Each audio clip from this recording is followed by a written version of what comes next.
And today we have a single gentleman that had a band at one point and did a real good show for us, a comedy show. And for the last 3 or 4 years, he's been working at Dollywood down in Pigeon Forge, Tennessee, and been getting great reviews for him. And he agreed to come up and do a comedy show for us. So this is comedy. It is not bluegrass. It is comedy. It is very good, I think. We'll let you see what you think. Here is Fuster, Buskins, and his comedy. It's all yours, Fuster.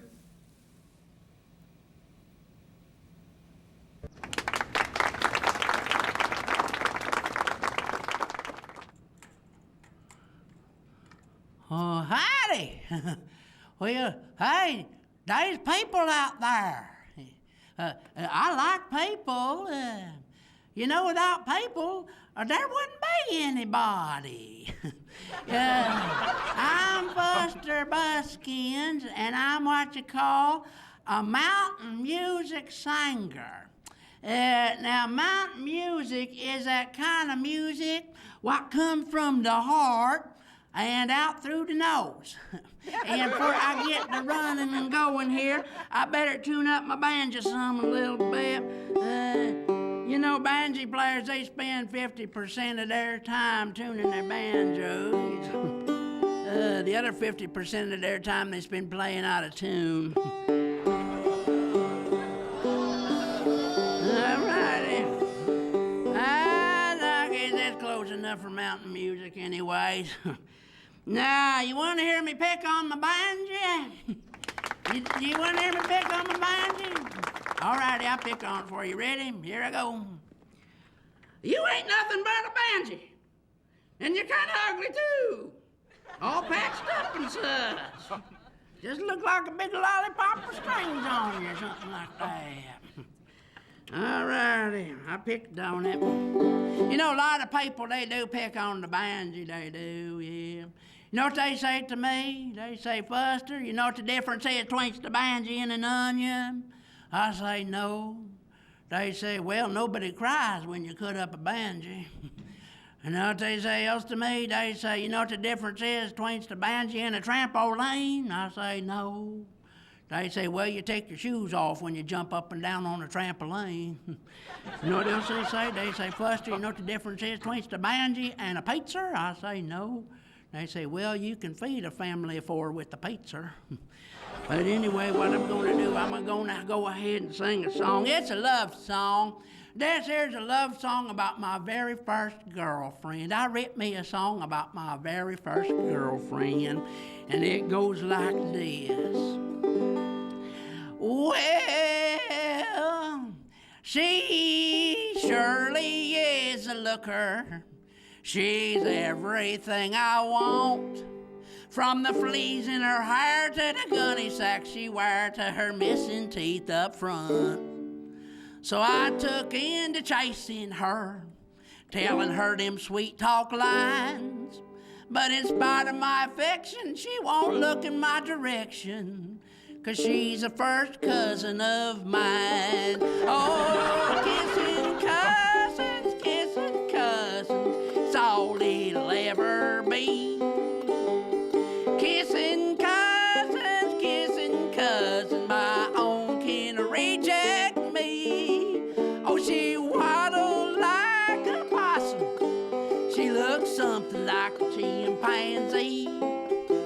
But each time I try to kissing her, she starts to cussing me. Well, how I try to make her see my side, though her paw and mine is brothers. Oh, we could still go round and do the town and not fuss about family matters. But she'd say that it's incest. And I'd say, what's it got to do with bugs? Or we could have something special, kind of keep it superficial, just be a relative love. Oh, kissing cousins, it's all will ever be. Kissing cousins, my own kin reject me. Oh, she waddled like a possum, she looks something like a chimpanzee. But each time I try to kissing her, she'd start to cussing me. Ah, there you go. Love song about my very first girlfriend. Yeah.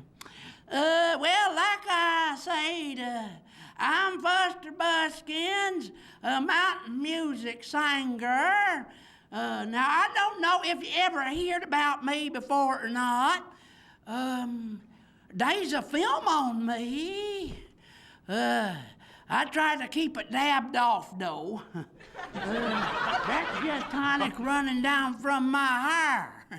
I put tonic on my hair to try to keep it parted down the middle, 'cause Ma and Pa would always part my hair down the middle along with all the rest of my sisters and brothers, 'cause they said us kids' heads ain't too well balanced. Now, Ma and Pa, they raised 8 of us kids back in Clufford's Holler in the Smoky Mountains. 3 done passed on now. 3 of my siblings done passed on. But you know, even though they passed on at different times, they all had the very same last words. It was, "Hey, y'all, watch this." But even though Ma and Pa had raised so many of us kids, they raised us all individually like, respecting to our different personalities. Now with me, for example, when I was a baby, my pa heard tell if you take a baby and if you set that baby on the floor and if you put different objects in front of that baby, well, whatever object that baby reach out and grab for would show what his interest is and the direction he'll probably go in life. So Pa set me on the floor and he put 3 different objects in front of me. He said a Bible and a bottle of whiskey and a $20 bill. See which one I grabbed for. Well, I hear tell that I reached out and I grabbed all 3 of them. Pa said, "Lordy me, he's gonna be a politician." I never did go into politics, though. Closest I got to politics was the politics I would get in my hair when I would walk through the woods there in Clufford's Holler. And I became a mountain music singer instead. But I do have other talents, though. I do. Like, for example, I can clog. Yeah, I can clog. I just eat a bunch of cheese. I've been clogging up like that ever since I was a child. When I would clog up like that when I was a child, Ma and Pa D would never give me no laxatives nor castor oil or nothing for it. They would just take me to the outhouse, set me down, and tell me ghost stories. But like I say, I was raised up back in the Smoky Mountains in Clufford's Holler. Now, Clufford's Holler, they say, is a town that time forgot. And I reckon that's true, because most of us there never learned to tell time and just more or less forgot about it. But Clufford's Holler is located in the Smoky Mountains. Now, I never did know how the Smoky Mountains got their name, but I reckon it might have been from all the moonshine stills what they're smoking up back in there. There is a lot of them there moonshine stills, they is. There's big ones and little ones.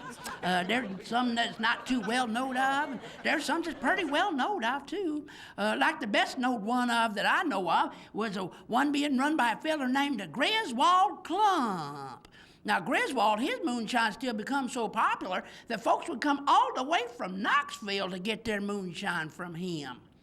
But the problem with that was that the revenuers in Knoxville also got wind of his moonshine still, and they sent a revenue agent into Clufford's Holler looking for that moonshine still. While that revenue agent was looking for that moonshine still, he'd ask around about it, but nobody would say anything. Everybody kind of tight-lipped. But that there revenue agent, he found out that Griswold had a little boy named Lyle. So he found little Lyle, and he went up to little Lyle, and he said, "Little boy, if you tell me where your daddy's moonshine still is, I'll come back after I find it, and I'll give you $1. Little Lyle said, "Oh, I'll tell you where Daddy's moonshine still is, but you give me that dollar first." The revenue agent said, "Well, why should I do that?" Yeah, little Lyle said, "Well, you go looking for Daddy's moonshine still, you won't be coming back." But anyway, what he did is he went up to Knoxville. He got a bunch more of them revenue agents. They scoured all of Cluffords Holler, and they found Griswold's moonshine still. And they busted it up, and they arrested Griswold. You know, that moonshining business, it is pretty risky. Fact is, my first girlfriend, the one I just sang about a minute ago, she wound up having to go to prison for moonshining. But you know what? I love her still. Yeah. But after she went to prison, I had to try to find me somebody to love because she was gone. I couldn't find me nobody to love. Always was unlucky in love. Couldn't find me nobody to love. I even sent my picture on into the Lonely Hearts Club. They sent it back marked, "We ain't that lonely." So what I did was I moved out of Ma and Pa's place, and I got my own farm, and I wanted to find me a farmer's wife, but me being unlucky in love, I couldn't find me nobody to love. There was one girl I liked pretty good. I wanted her to be my farmer's wife. Her name was Cinda Sue from over in Muckwaller. But me being unlucky in love, Cinda Sue didn't like me in the way I liked her. But one time she did let me take her for a walk, so I took her for a walk on my farm, tried to impress her with it. And while we was walking on my farm, I was trying to get up the courage to give her a little kiss. Just about that time, a couple of the cows out back started rubbing noses, and I thought, this here's my opportunity. So I said, "Cinda Sue, you see them cows out there rubbing noses?" Kind of makes me to want to do the same. Cinda Sue said, "Go ahead, they're your cows." Oh, like I say, I was unlucky in love, never could find me nobody to love. But I like that Cinda Sue. Fact of the matter is, I even read a little song about her. I did a little song about Cinda Sue. Goes like this. Long time ago, Lord, I was so alone and sat up in my cabin with my faithful hound on Sloan. Then one day a young thing walked on past my place that made my heart drop in my sock, so I started to chase. Cinda Sue, oh Cinda Sue, you're a plain and simple girl, and I plain and simply do love you. Cinda Sue, oh Cinda Sue, you're a plain and simple girl, and I plain and simply do love you. Took her out to breakfast, took her to the zoo, took her out to lunch, and then we spent the afternoon. Took her to a dinner, took her to a show, asked her if she'd marry me, and she just said no. Oh, Cinda Sue, oh, Cinda Sue, you're a plain and simple girl, and I plain and simply do love you. Cinda Sue, oh, Cinda Sue, you're a plain and simple girl, and I plain and simply do love you.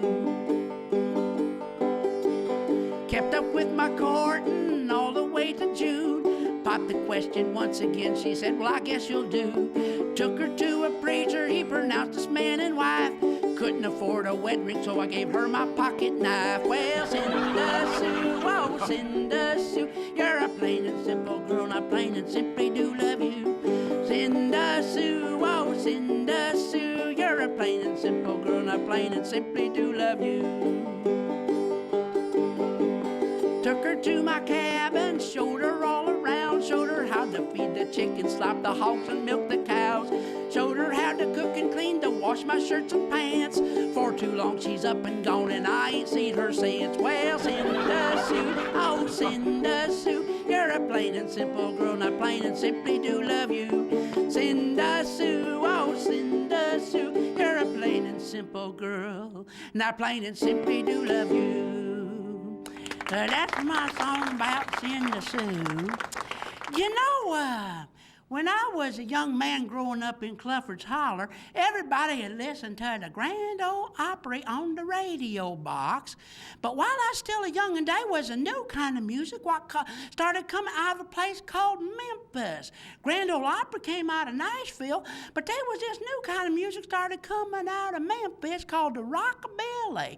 A band sung by a feller named Elvis Pretzel or something like that. I reckon he called Elvis Pretzel because he'd bend and twist all up like a pretzel, I reckon it was. But us young people, we was all impressed with him and wanted to be like him, and I did too. When I decided to go into the music and entertaining business, I sing a lot of bluegrass and such like that, but I also like to sing that Elvis Pretzel music. So I'm going to sing you some of that Elvis Pretzel music. I'll be right back.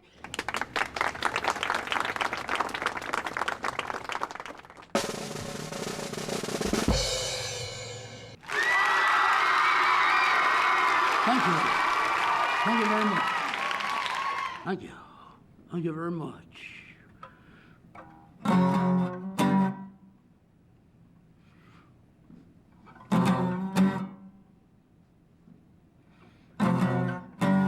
Well, since I had a Big Mac and a quarter pounder too, each day I've been going back to Fast Food Avenue, and I'm getting chunky, baby, getting chunky, baby. I'm getting so chunky I should diet. Now I have Subways for my breakfast and KFC for lunch. Arby's roast beef for my dinner, and Captain D's just a munch, and I'm getting chunky, baby. Chunky, baby. I'm getting so chunky, I should diet. Well, they got Wendy's and there's Hardee's and Long John Silver's too. Burger King and Dairy Queen and Bressler's 32. And I'm getting chunky, baby, getting so chunky, baby. I'm getting so chunky, I should die. So take me to a Crystal's, Taco Bell, and Pizza Hut.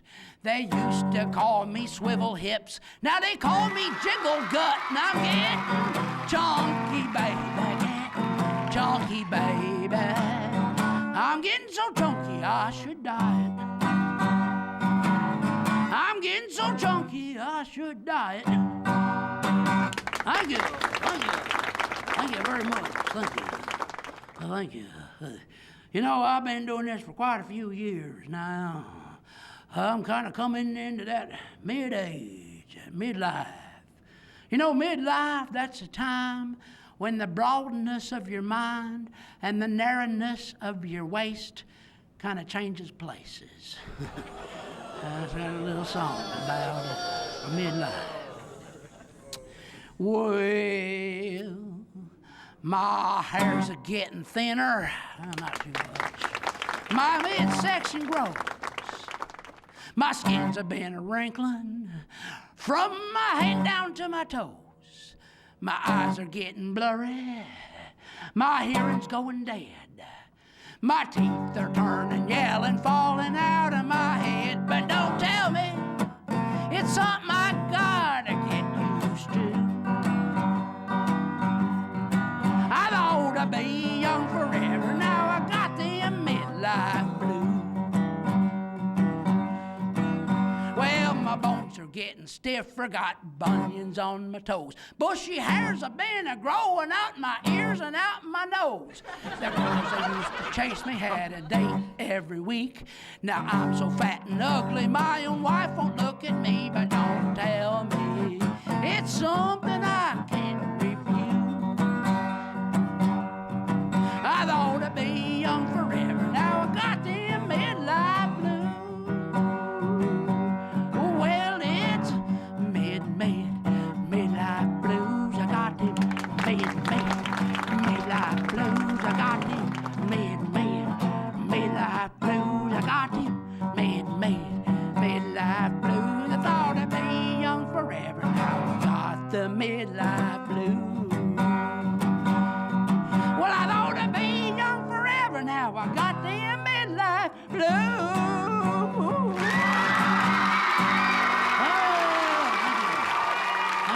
Thank you very much. Thank you. Thank you.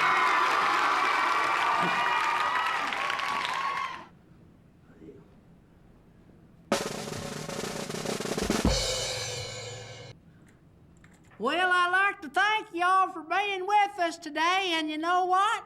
I want to have all the crew come join me to say goodbye to everybody, all the camera folks, producers, everybody. Hey, everybody, come on up and join me. Saying goodbye to everybody. Come right on up. All righty. Hey, these are the fine folks that put this show together here. We're all going to say so long to you. All righty. Well, so long, folks. Well, so long, folks. It's been nice to be here with you. So long, folks. Well, so long, folks. Well, so long, folks. It's been nice to be here with you. So long, folks. So long, everybody. God bless you. Bye-bye.